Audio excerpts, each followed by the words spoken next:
Factors affecting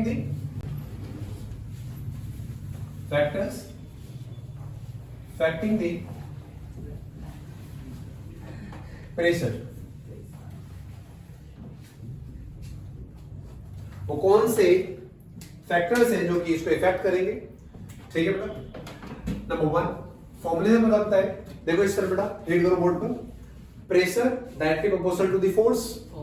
अगर force increase होता है यानी कि थ्रस्ट इंक्रीज होता है तो प्रेशर भी इंक्रीज होगा। इस सिंबॉलिक फॉर्म में लिख दो जिससे कि माइंड को ज्यादा से ज्यादा याद रहे।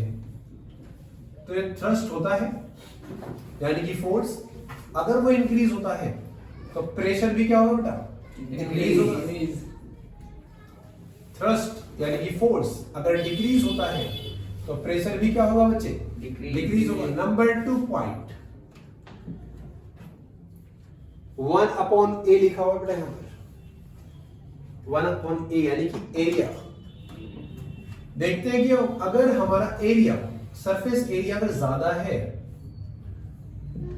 जितना ज्यादा सरफेस एरिया होगा, सरफेस एरिया इंक्रीज करो तो प्रेशर क्या होता चला जाएगा बेटा? डिक्रीज। एरिया अगर बेटा डिक्रीज होता है तो प्रेशर क्या हो जाएगा बेटा?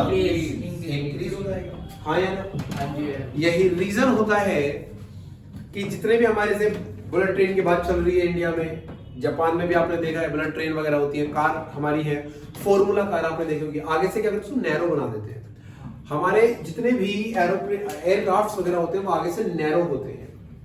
ठीक है, जेट फाइटर वगैरह जो होते हैं हमारे, ठीक है, आगे उनके क्या होता है? एक निडल दे देते हैं आगे की तरफ, नैरो पॉइंट कर देते हैं। उनकी जो शेप है आगे से क्या कर देते हैं? उनको नैरो कर देते हैं। नैरो करने का मतलब ये होता है कि उनका जो आगे का सरफेस एरिया वो डिक्रीज हो जाता है। जब डिक्रीज हो जाएगा, ठीक है, क्लियर है बातें? तो इसके ऊपर लगने वाला जो प्रेशर होगा वो भी करने का डिक्रीज हो जाएगा। हाँ यार, क्लियर है बातें? दूसरा पॉइंट ये है, फोर्स कम लगेगा। क्या लगेगा? फोर्स कम लगेगा। अपोजिट फोर्स क्या लगेगा? कम लगेगा। क्लियर है बातें? कोई दिक्कत? तो जिससे क्या होगा? हमारा फ्यूल का कंजप्शन कम होगा और एरोप्लेन जो हमारा है जेट फाइटर, उसकी स्पीड बरकरार रहेगी, तेज रहेगा वो। क्लियर है? तो जो पैसेंजर एरोप्लेन होते हैं वो आगे से थोड़े से डॉम्प होते हैं, उनकी स्पीड कम होती है as compare to the jet, क्योंकि जेट क्या होते हैं? ज्यादा नैरो होते हैं, पतले होते हैं। फॉर्मूला कार देखो आगे से पतली होती है, बिल्कुल चपटी होती है, आगे से जमीन को टच करते हुए, सपाट नहीं होती।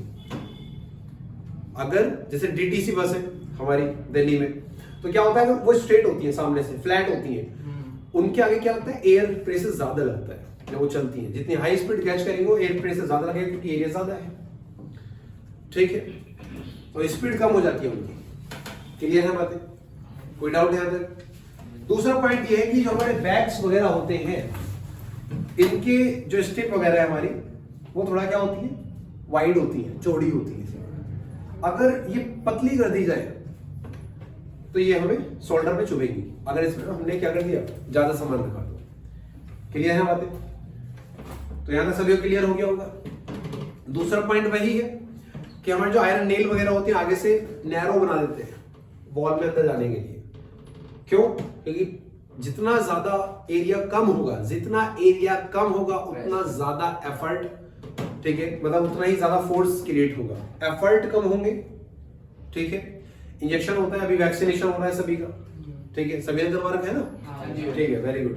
अभी क्या होता है कि भैया अब जो हमारा इंजेक्शन होता है आगे से क्या होता है? बिल्कुल नैरो होता है, जिससे कि वो इजीली हमारी बॉडी में इंजेक्ट हो सके। क्लियर है बात?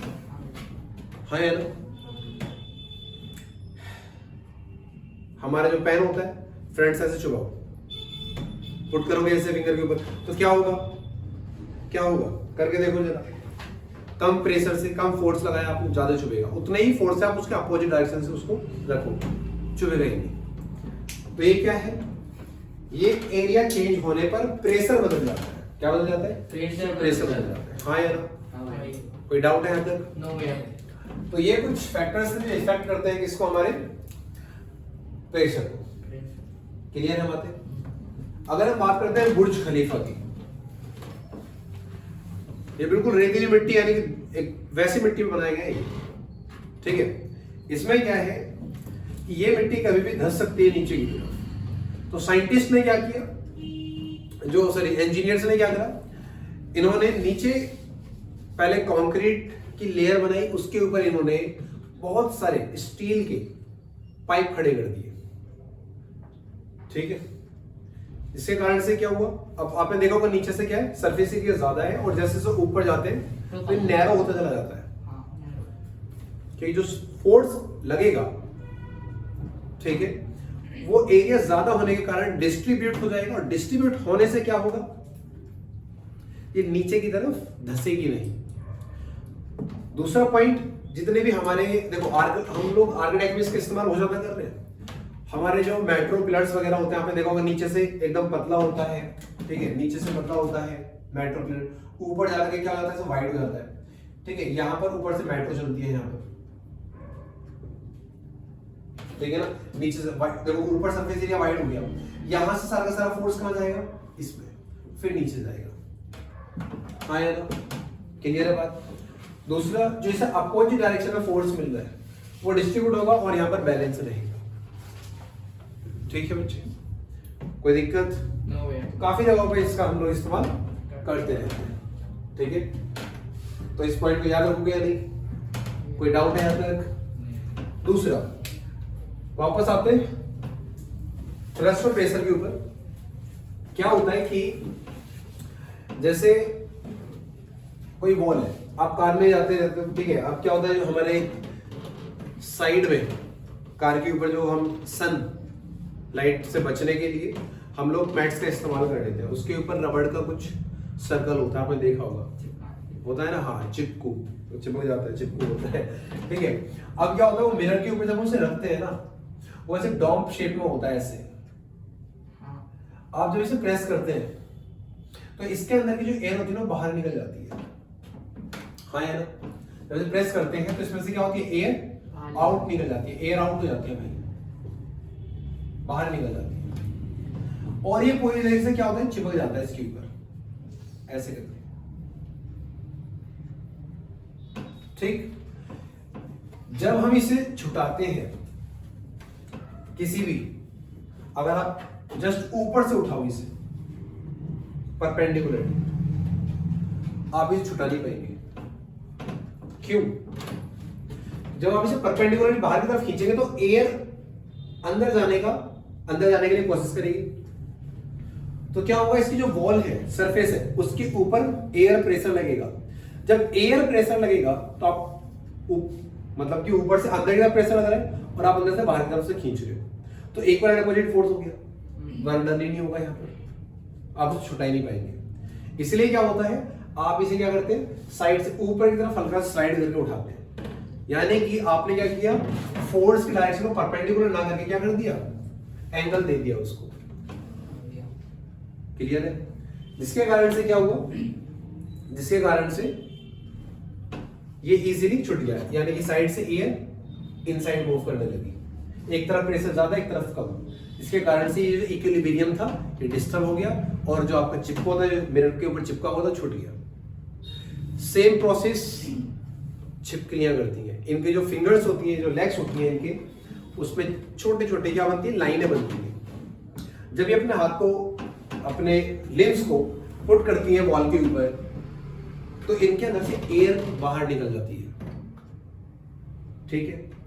और एयर बाहर निकलने के कारण क्या होता है, जब एयर बाहर निकल जाती है, स्पेस, वैक्यूम बन जाती है वॉल के और इनके हैंड के बीच में, लिम्ब के बीच में क्या बन जाती है, वैक्यूम बन जाती है। तो जब ये छुटाने का अगर कोई परपेंडिकुलरली फोर्स लगाए तो ये नहीं छूटती, ठीक है, क्योंकि एयर प्रेशर के कारण ये चिपकी रहती है।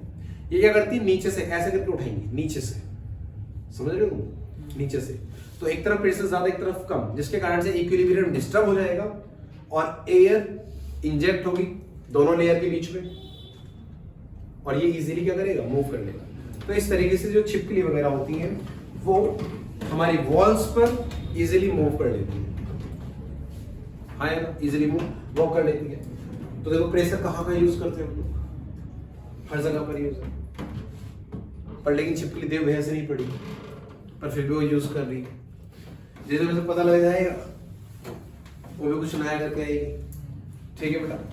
चलो, तो मेरे ख्याल से यहाँ तक क्लियर हो गया होगा आप लोगों को, कोई डाउट नहीं रहा होगा। ठीक है। जब भी आपने क्या करना है, जब भी आपने प्रेशर को रिड्यूस करना है, कम करना है, फोर्स को कम करना है, तो सरफेस एरिया क्या कर दूं, इंक्रीज कर दूं। हाँ या ना, कोई डाउट? इजी ना। चलो, तो मेरे ख्याल से आप लोगों को ये सब कुछ समझ में आ गया होगा भाई। हैप्पी